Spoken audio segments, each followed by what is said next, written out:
Doctor Manmohan Singh का जन्म the 26 सितंबर 1920 को पंजाब के गाह गांव में हुआ था। उनका बचपन कठिनाइयों भरा था। उन्होंने कम उम्र में ही अपनी मां को खो दिया था। विपरीत परिस्थितियों के बावजूद उन्होंने शिक्षा को महत्व दिया। डॉक्टर मनमोहन सिंह ने पंजाब विश्वविद्यालय से अर्थशास्त्र में स्नातक और स्नातकोत्तर की उपाधि प्राप्त की। उन्होंने अपनी असाधारण प्रतिभा के लिए कई स्वर्ण पदक जीते। उच्च शिक्षा के लिए वे ऑक्सफोर्ड विश्वविद्यालय गए और वहां से अर्थशास्त्र में डी.फिल की उपाधि प्राप्त की। डॉक्टर मनमोहन सिंह ने कैम्ब्रिज विश्वविद्यालय से भी शिक्षा प्राप्त की। कैम्ब्रिज में उन्होंने अर्थशास्त्र में एक और उन्नत डिग्री पूरी की। यह उनकी अकादमिक उत्कृष्टता का प्रमाण है। डॉक्टर मनमोहन सिंह ने अपने करियर की शुरुआत एक शिक्षक के रूप में की। वे दिल्ली स्कूल ऑफ इकोनॉमिक्स में प्रोफेसर रहे। उन्होंने विभिन्न सरकारी पदों पर भी कार्य किया, जिसमें भारत के मुख्य आर्थिक सलाहकार का पद भी शामिल है। 90 आर्थिक संकट से उबारने में महत्वपूर्ण भूमिका निभाई। उनके नेतृत्व में भारत ने उदारीकरण, निजीकरण और वैश्वीकरण की नीतियां अपनाई।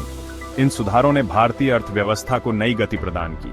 नए उद्योग खुले, रोजगार के अवसर बढ़े और भारत ने वैश्विक अर्थव्यवस्था में अपनी जगह बनाई। डॉक्टर मनमोहन सिंह को भारत में आर्थिक सुधारों के जनक के रूप में जाना जाता है।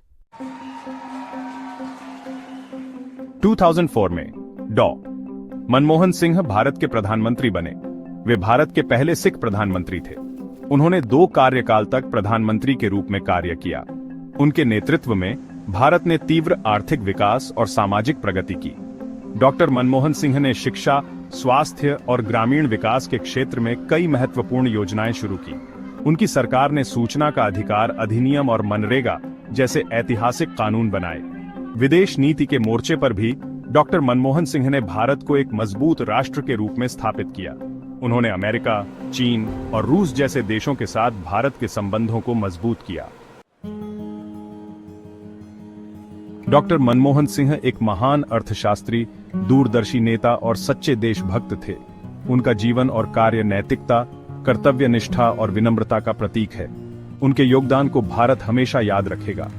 डॉक्टर मनमोहन सिंह का जीवन उन लाखों भारतीयों के लिए प्रेरणा है जो विपरीत परिस्थितियों से जूझ रहे हैं। वे हमें सिखाते हैं कि कड़ी मेहनत, लगन और समर्पण से कुछ भी हासिल किया जा सकता है।